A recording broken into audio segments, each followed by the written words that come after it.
Oui, seul le précieux sang de notre Seigneur Jésus-Christ et le cœur immaculé de Marie. Voici le premier dimanche de l'Avent qui va bientôt arriver. Je propose une courte lecture sur les délices du livre Les délices de la religion, qui peut nous aider à préparer à Noël. L'écrivain de ce livre est inconnu. Par contre, je l'ai lu en entier. Ma parole ne compte pas grand-chose, mais néanmoins, je garantis de l'orthodoxie de tout ce qui est écrit. Il n'y a donc que la religion qui puisse ramener les grands au devoir de l'humanité et au sentiment de la nature, parce qu'il n'y a qu'elle qui les détache de leur richesse et qui rétablisse le pauvre dans sa dignité d'homme. Arrêtons-nous quelques instants à ce grand caractère de divinité qui brille dans cette profonde doctrine dont le mépris de l'or et des prospérités humaines fait la base. Vous en comprendrez mieux quelle est la force de l'Évangile pour nous rendre bons et généreux, pour produire et entretenir cette circulation de services d'où dépend le bonheur du genre humain et qui fait la sûreté de la consistance de toutes les sociétés de la terre. Certes, un autre philosophe que Jésus-Christ n'eût jamais imaginé un système de félicité et de grandeur fondé sur le mépris et sur les richesses, le renoncement à toutes les jouissances et des passions, des vues si hautes et si étrangères à tous les intérêts et à tous les préjugés humains, n'était jamais venu se présenter à l'esprit de personne, et l'instituteur du christianisme est le premier sage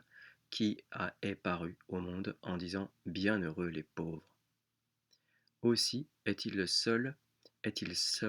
le seul qui ait osé se donner pour être né dans le secret de Dieu, et nous dire qu'il nous a apporté sa doctrine du haut de la lumière éternelle, où la vérité habite. Ceux qui s'étaient appliqués avant lui à l'étude et à l'enseignement de la sagesse ne faisaient pas descendre leurs préceptes d'une source assez auguste, et n'avaient pas à nous offrir une perspective assez riche et assez distincte au-delà des jouissances du temps, pour qu'il leur vînt en pensée d'imposer aux hommes le sacrifice du luxe et des folles superfluités de la vie. Ils nous laissaient trop près de terre pour que le monde, avec toute sa gloire et toutes ses grandeurs, cessât de nous paraître un spectacle imposant. Mais Jésus-Christ, qui avait à nous dédommager si abondamment des renoncements et des sacrifices qu'il veut nous prescrire, Jésus-Christ qui apportait à tout le genre humain de si grandes espérances, et qui lui révélait des choses si étonnantes et si profondes, Jésus-Christ qui nous apprenait que nous étions de la famille de Dieu, que notre règne, non plus que le sien, n'était point d'ici-bas, que l'univers, avec tout son or et tous ses trônes, n'était qu'un grain de sable, qu'un fragile atome, comparé à l'immensité et à l'éternité d'une âme humaine, que l'homme avait la même raison que Dieu de mépriser tout ce qui n'est réputé précieux que sur la terre, parce que, comme Dieu, il demeure éternellement, et qu'il survivra avec lui au renversement de toutes les fortunes, de toutes les propriétés, et de toutes les principautés du temps. Jésus-Christ, dis-je, en se montrant parmi nous, environné de tout l'éclat et de tout le charme d'une lumière si belle et si divine, avait un caractère bien marqué pour nous parler un langage qu'aucun homme n'avait tenu avant lui. Si donc l'austérité de ses préceptes fait frémir nos sens, et s'il nous assujettit à un détachement et à des privations qui consternent notre faiblesse, c'est en nous avertissant que nous sommes trop grands pour nous fixer à ce qui périt, et que, pétris, pour ainsi dire, sur la forme de Dieu, il n'y a que l'infini qui réponde à notre capacité de jouir et d'être heureux. Ainsi, le pauvre et le plus dénué des enfants des hommes est aussi le plus habile à porter le poids immense de cette gloire et de cette royauté éternelle promise à tous les martyrs de l'abnégation, de la pénitence. Faisons une trêve et lisons le livre sur l'esprit de la révérende Mère Émilie, Sainte Émilie de Rodard, qui était canonisée par Pie XII. Sur la pauvreté, le divin maître a dit « Bienheureux les pauvres d'esprit, les pauvres de cœur et d'affection ». Et comme si ce n'était pas assez de cette parole si solennelle, si encourageante, si propre à exciter un saint enthousiasme pour la pauvreté religieuse, il a voulu nous donner les exemples les plus touchants de l'amour de la pauvreté. Pour nous, dit le grand apôtre, il s'est fait pauvre, pauvre de gloire extérieure, pauvre d'honneur temporel et de considération humaine, pauvre des biens de la fortune. Il est né pauvre, dans une étable abandonnée. Et parce qu'il voulait être plus pauvre qu'aucun des enfants des hommes, une crèche fut son berceau. Tel le début, telle toute la suite de sa vie mortelle. À Nazareth, il a longtemps vécu, pauvre ouvrier, du travail de ses mains. Dans sa vie publique, il s'est choisi des disciples pauvres. Il a voulu vivre du pain de l'aumône, ne pas avoir où reposer sa tête. Il est mort pauvre sur le calvaire, et il a voulu recevoir l'aumône d'un linceul et d'un tombeau. Fin de citation. Reprenons avec notre écrivain inconnu. C'est pourquoi les prophètes qui nous ont montré de si loin les bénédictions et les promesses de l'Évangile ne cessent de nous transporter dans les lieux obscurs et dépourvus, sous le chaume où réside l'innocence, la simplicité et la pauvreté, comme si Dieu avait spécialement choisi ces tristes asiles pour y accomplir les plus grands desseins et y verser tous les trésors de sa grande magnificence. Ô montagnes, préparez-vous à recevoir du haut des cieux cette paix si désirée, que vos sommets en s'élançant si haut dans les airs semblent solliciter pour les affligés et les indigents qui habitent vos alentours. Partout, les divins oracles font ruisseler dans le sein des campagnes, et près de l'humble demeure du pauvre, de la veuve désolée, du laborieux agriculteur, ces eaux mystérieuses et vivifiantes que la miséricorde éternelle fera sortir dans les temps marqués par son conseil des fontaines intarissables du Sauveur. Alors les coteaux et les vallées, les hameaux et les déserts, les rochers et toutes les rameaux des forêts s'agiteront de joie devant la face du Seigneur qui arrive, et se réjouiront avec tous les malheurs de la terre, de la grande nouvelle de leur délivrance et de leur élévation. Car ce libérateur si nécessaire à tout l'univers sera spécialement le protecteur des délaissés, le soutien des faibles, le père des orphelins, et les noms des pauvres seront pour lui des noms chers et respectables. Il arrive en effet cet instant si mémorable, marqué pour la rédemption du genre humain, et le grand mystère de piété, caché de toute éternité dans les abîmes des décrets divins, se révèle et s'exécute dans le sein de la pauvreté et dans le silence des ténèbres. Lorsque la nuit était au milieu de son cours, disent les livres sacrés, lorsque la puissance des Césars enchaînait la terre entière, et que toutes les nations du monde se trouvaient réduites à garder devant elles un silence d'étonnement et de terreur, lorsque tout était immobile dans l'univers, et qu'une paix universelle et profonde était comme le signal du grand événement qui allait changer la face de tous les empires, le Christ du Dieu vivant, à l'insu des maîtres du monde, et dans l'obscurité d'une retraite inconnue, vient couronner tout à coup une attente de 4000 ans, éclore par la manifestation de la vie éternelle, qui n'avait encore résidé que dans la splendeur du Père, toutes les révolutions et tous les spectacles qui n'avaient paru depuis le commencement des temps que pour préparer ce grand dénouement. Marie mit au monde son fils premier-né, et le coucha dans une crèche, parce qu'il ne restait point de place dans l'hôtellerie.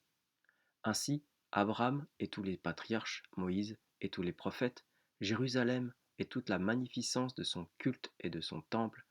toute cette économie si ancienne et si majestueuse, ces cérémonies, et tout était si vénérable et si divin. Tout ce long et riche appareil, toutes ces prédictions, toutes ces figures, tous ces grands préparatifs ménagés de si loin, tout cela se trouve accompli et renfermé dans ce court et humble récit de l'évangéliste. Marie mit au monde son fils et le coucha dans une crèche. Ainsi, le lieu le plus misérable de la terre devint le premier temple que le Saint des Saints consacre par sa présence, et le désiré des nations apporte au sein de l'indigence et du dépouillement les prémices de tous les trésors dont il devait enrichir l'univers. Les premiers confidents de cette grande nouvelle qui intéresse tous les peuples seront aussi choisis au fond des champs, et dans la classe des petits et des pauvres. Il y avait dans la même contrée des pasteurs qui surveillaient leurs troupeaux. C'est à eux que le ciel annonce la venue du royaume de Dieu. Voilà que des bergers, inconnus à toute la terre, sont plus grands et plus dignes d'entrer dans le secret éternel de la souveraine sagesse que tous ces dépositaires redoutables de la puissance romaine, qui croient tenir dans leurs mains le sort de toute la terre. Il était juste, ô mon Dieu, que votre sainteté éternelle, en descendant du haut des cieux, pour détruire l'iniquité sur la terre, choisit sa première demeure dans ce qu'elle trouvait de moins défiguré et de moins dépravé de son ouvrage, et qu'elle fit luire les premiers rayons de la grande lumière qu'elle prépara au monde sur les cœurs les plus droits et les plus innocents. Dans tous les temps, la grâce a fui l'éclat de la prospérité. Toujours il a fallu, pour trouver des saints, les chercher, pour ainsi dire, dans les antres et les tombeaux. Il faut pénétrer dans ces demeures inconnues, où, au milieu de l'austère appareil d'une vie pénible, laborieuse et souffrante, le doigt du Très-Haut forme en silence les pierres indestructibles de son édifice éternel. Il faut s'enfoncer dans ces temples solitaires et rustiques, où le sang de l'agneau marque et consacre bien plus d'élus que devant ces autels si majestueux de nos cités, que le fastueux étalage de l'orgueil vient profaner tous les jours. Ô flambeau de Dieu, que vous êtes auguste et adorable, lorsque, inaccessible pour tous les sages et pour tous les prudents du siècle présent, vous faites briller dans l'âme des plus pauvres et des plus incultes cette belle lumière qui élève nos intelligences au-dessus des dominations et des trônes.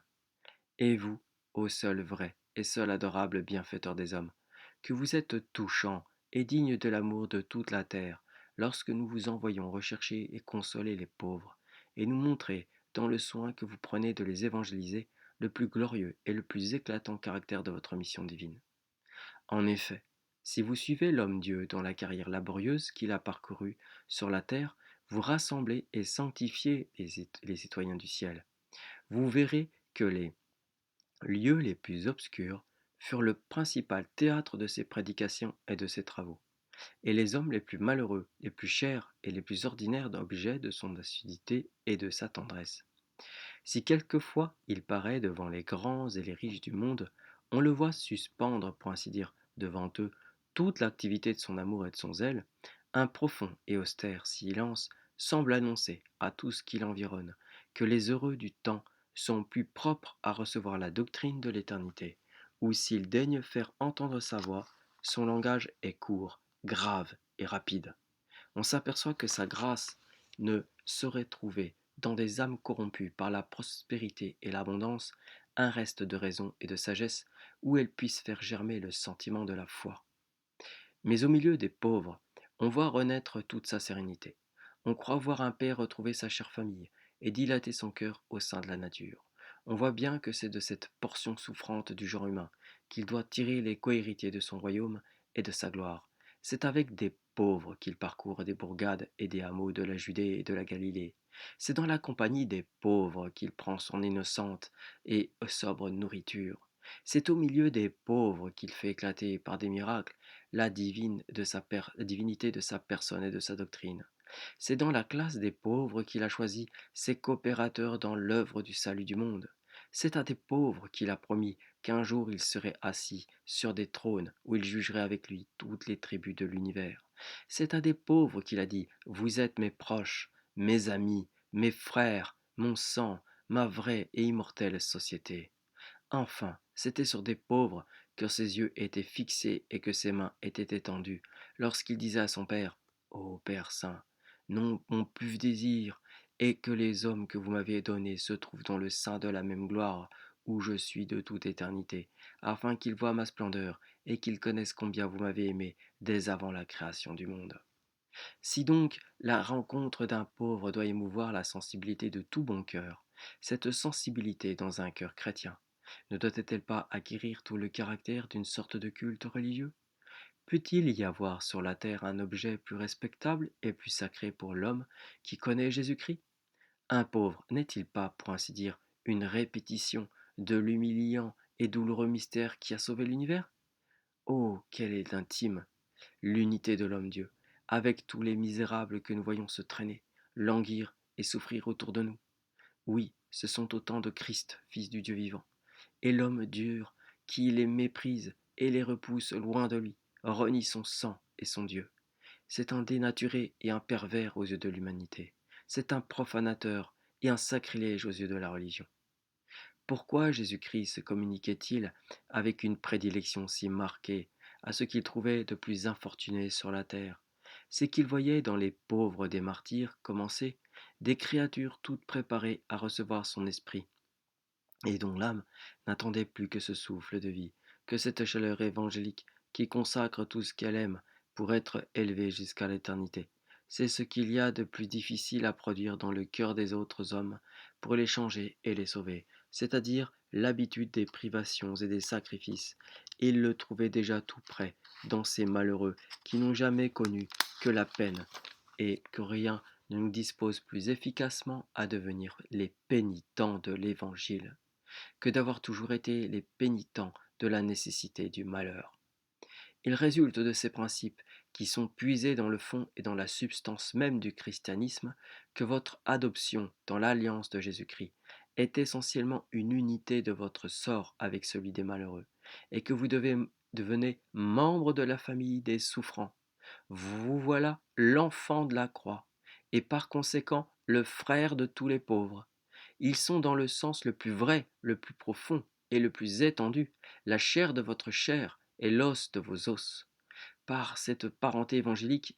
qui est la plus intime et la plus sainte de toutes, les pauvres sont les enfants de votre maison, car vous ne faites avec eux qu'un même corps et qu'un même troupeau immortel dans la maison de Dieu. Ils ne versent pas une larme, ils ne poussent point un soupir qui ne soit la plainte d'une portion précieuse de nous-mêmes. Et la voix de la religion nous crie d'une manière encore plus pressante que celle de la nature: recueillez les indigents et les errants dans votre demeure, et ne méprisez pas votre propre chair. En vous convertissant à Jésus-Christ, vous avez été hanté sur la race de ceux qui pleurent. Votre œil, en s'arrêtant sur un pauvre, doit reconnaître ce qui vous appartient et ce qui vous est le plus étroitement uni. Vous êtes le rejeton des saints, c'est-à-dire un descendant de ce qui lui jamais est de plus souffrant et de plus pauvre sur la terre. Les prophètes, les apôtres, les martyrs, tous ces hommes divins qui ont marché avant et après Jésus-Christ dans les voies de la tribulation, qui ont vécu dans l'indigence, qui ont erré sur les montagnes, couverts de la dépouille des animaux, souffrant toutes les genres d'afflictions, qui ne trouvaient de retraite que dans les antres et les cavernes de la terre, rebutés du monde, et dont le monde n'était pas digne. Voilà les augustes ancêtres que la religion vous a donnés au moment où elle rouvrit son sein à votre repentir. Or, c'est la sainteté des nœuds qui nous unissent à tous les élus des siècles passés, qui fait la sainteté de ceux qui nous lient ici-bas à tous les corps des infortunés. Ou plutôt, c'est la même correspondance, c'est une unité indivisible. C'est dans la classe de ceux qui souffrent la misère, ou qui s'imposent volontairement tous les retranchements et toutes les privations de la vie évangélique, que résident les saints de la terre. Ce n'est que là que se trouve caché le reste des élus, et la vraie postérité des patriarches et des apôtres, de sorte que tous ceux qui altèrent notre union avec cette portion si respectable et si touchante de nos frères, qui endurent la diversité, dénaturent aussi notre glorieuse descendance des premiers prédestinés, et nous retranchent de la génération des justes. Si donc il se trouvait jamais, parmi ceux qui font gloire de mépriser le monde et de s'attacher à leur religion, des hommes insensibles à la misère de l'indigent, il faudrait dire que leur christianisme est faux, et que Dieu rejette leurs adorations et leurs sacrifices. Notre plus sévère séparation du monde et de ses vanités, nos renoncements les plus universels, notre retraite la plus assidue dans le fond de nos oratoires ou de nos temples, nos prières, nos larmes, toutes nos expiations n'offrent au ciel qu'un tissu d'œuvres destituées d'âme, qu'un mécanisme sans consistance et sans valeur, si elles nous isolent de ceux qui ont besoin d'être consolés et secourus. Une plus austère sainteté est nécessairement un plus grand zèle, un plus tendre amour, un soin plus vigilant et plus assidu, un intérêt plus ardent et plus vif pour tous les malheureux. S'il y avait sur la terre une religion qui nous fit oublier le vœu de la nature et de l'humanité, il ne faudrait pas chercher hors de ce caractère la preuve de son imposture et de sa fausseté. La religion véritable, dit un apôtre, la seule qui soit agréable à Dieu, qui est le Père et le bienfaiteur suprême de toute créature, c'est d'essuyer les larmes de la veuve et de l'orphelin, qui sont dans la tribulation, et de se conserver sans tache au milieu des scandales et des vices de ce siècle. La femme forte, dont je vous ai rappelé l'exemple dans une autre occasion, passe sa vie dans l'intérieur de sa maison, et dans une séparation entière du commerce du monde. Mais l'écrivain sacré qui veut la proposer comme le modèle des femmes solidement sages et véritablement respectables n'a garde d'omettre, dans le portrait qu'il en trace, le caractère d'une tendresse et d'une bienfaisance toujours attentive à offrir des consolations et des largesses à l'infortune. Elle nourrissait les misérables, dit-il, du produit de son travail et de son innocente industrie. Sa main s'ouvrait devant l'indigent, et elle étendait ses bras vers tous les pauvres qui s'assemblaient autour d'elle, autant pour admirer sa sagesse que pour recueillir ses libéralités. Avez-vous fait attention, depuis que vous faites de la lecture et de la méditation de l'Évangile, vos plus doux délassements, à une chose qui est bien frappante et bien remarquable? C'est que Jésus-Christ, dans la peinture qui nous fait de ce qu'il arrivera au dernier jour et de cette séparation solennelle et irrévocable des bons et des méchants, fait dépendre des pauvres le dénouement qui fixera l'éternelle destinée du genre humain, et que se confondant personnellement avec tous les malheureux, il s'approprie les consolations et les rebuts qu'ils auront éprouvés sur la terre. Il nous rappelle alors à l'homme juste que les actions et les vertus par où il aurait été utile et secourable à ceux qui souffraient. Vous m'avez rassasié dans ma faim, vous m'avez donné des vêtements dans ma nudité, et apporté des consolations dans ma captivité. Voilà par où vous êtes le béni de mon Père. Voilà ce qui va vous ouvrir les portes éternelles, et vous mettre en possession du royaume qui vous est préparé dès le commencement du monde. Si au contraire le méchant est rejeté et maudit, on ne lui représente ni son impiété, ni ses débauches, ni ses scandales, ni ses blasphèmes, on ne lui remet sous les yeux, pour justifier la formidable sentence qu'il va entendre, que la dureté d'un cœur fermé au sentiment de la miséricorde. C'est là ce qui le sépare à jamais de la famille de Dieu, et ce qui le jette dans l'horreur des feux dévorants. Certes, il fallait que ce grand commandement de la charité et de la commisération tint bien vivement au cœur de Jésus-Christ, pour qu'il s'appliquât avec un soin et une force si extraordinaire à le graver dans celui des hommes, pour relever sous de si énergiques couleurs la dignité et l'excellence des pauvres, et nous les montrer comme les héros du grand jour du Seigneur, comme les princes de l'éternité et les arbitres du sort de tout l'univers. Il est juste, grand Dieu, que ce qui est si petit sur la terre soit un grand spectacle pour nous, vous. Il est juste, grand Dieu, que ce qui est si petit sur la terre soit un grand spectacle pour vous, et que tant de soupirs formés par des organes défaillants et oppressés sous le joug de la misère soient un présage de puissance et de grandeur pour le jour où toutes les générations humaines, rassemblées et tremblantes au pied de votre trône, seront dans l'attente de leur immuable destinée. Avez-vous jamais trouvé, soit dans la bonté de votre cœur, soit dans les principes d'aucun système de morale et de philosophie, des motifs et un intérêt de cette force pour être généreux, compatissant et libéral? Ah, il ne suffit pas d'être né sensible et bon, ni d'être convaincu de la solidité de l'honneur et du plaisir qui nous reviennent de nos bienfaits pour être misérables d'une ressource qui réponde à l'étendue de leurs besoins. La sensibilité humaine se satisfait de si peu, et les lois de la raison et de la sociabilité demandent de si légers sacrifices. Le riche qui, dans un seul de ses festins, consume la subsistance de 2000 pauvres, croit bien avoir assez contenté son cœur et gardé les règles prescrites par la nature et l'humanité, lorsque par son ordre on donne à quelque vieillard que la faim dévore devant sa porte les misérables rebuts de sa sensualité et de la gourmandise de ses valets. C'est que dans tous les systèmes, les plus impérieuses considérations touchant le devoir d'être libéral et humain ont toujours le double défaut de laisser subsister l'illusion qui nous porte à faire dépendre notre bonheur de nos richesses, et de donner un prix trop faible au sacrifice de la bienfaisance. Jésus-Christ est l'unique philosophe qui ait su établir sur la terre la plus nécessaire de toutes les vertus, et prendre les hommes du seul côté par où ils se laissent subjuguer, par leur intérêt de durer et d'être heureux. Avilir les richesses et attacher un prix infini et une félicité éternelle au soin de les faire servir à la consolation de ceux qui souffrent la pauvreté, c'est là nous vaincre jusque dans le cœur et défier l'homme de se passer du bonheur de son frère. Ainsi, quand on ne serait pas fondé à reprocher à l'ingrédulité l'injustice d'avoir attaqué et combattu la vérité, Il ne pourrait jamais se défendre du tort d'avoir porté en décriant l'Évangile une atteinte cruelle à la ressource et à l'espoir du pauvre. Il n'en sera point moins vrai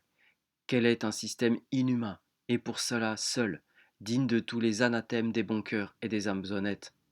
Dès que les malheureux se trouvent bien que le monde soit chrétien, ceux qui troublent le monde dans la possession de son christianisme exercent un ministère terrible, qui coûterait des sanglots et des larmes à l'honnête homme chargé d'une mission indispensable pour le remplir. Cet honnête homme serait inconsolable d'avoir à s'acquitter d'une si triste fonction, et à travers même les efforts qu'il ferait pour détruire une illusion si salutaire et si nécessaire à la consolation du pauvre, on s'apercevrait qu'il chérit et qu'il adore encore dans son cœur ce que son devoir lui défendrait d'épargner. Que penser donc de ces philosophes qui, dépourvus de toute sagesse, sans mission ni caractère pour changer la religion publique, ont tenté le reversement d'un culte où Dieu est si grand, et l'homme si bon? N'était-ce pas d'un seul coup d'interdire aux faibles et aux misérables le sein de Dieu, et leur fermer le cœur des hommes? Pourrait-on imaginer un moyen plus infaillible et plus sûr de compléter le malheur de toutes les victimes de l'adversité et de la disette? Et s'il existait sur la terre une âme assez barbare pour calculer les degrés d'augmentation dont le supplice continuel de l'indigent est susceptible, pourrait-elle inventer, pour contenter sa méchanceté, un procédé plus victorieux et plus efficace? Car le comble et le dernier accroissement de l'infortune, c'est la nécessité de dévorer ses amertumes, sans rien attendre des hommes et sans rien espérer du ciel. Ô pauvre, portion respectable de mon sang et de mon âme, compagnon auguste et chéri de ma plus douce, de mon unique et éternelle espérance. Non, le Dieu juste et saint qui vous a fait ne nous a pas assujettis aux sollicitudes qui agitent votre vie triste et laborieuse, sans un grand profond dessein de bonté et de miséricorde, et ce sentiment si vif et si doux que vous éprouvez au fond de vos cœurs, toutes les fois que vos yeux mouillés de larmes s'arrêtent sur Jésus-Christ immolé pour le salut du monde, vous répond que ce n'est pas le hasard qui a présidé à votre destinée, que vous êtes des créatures infiniment précieuses aux yeux de l'être adorable qui gouverne l'univers, que chacun de vos soupirs est écrit sur son livre éternel,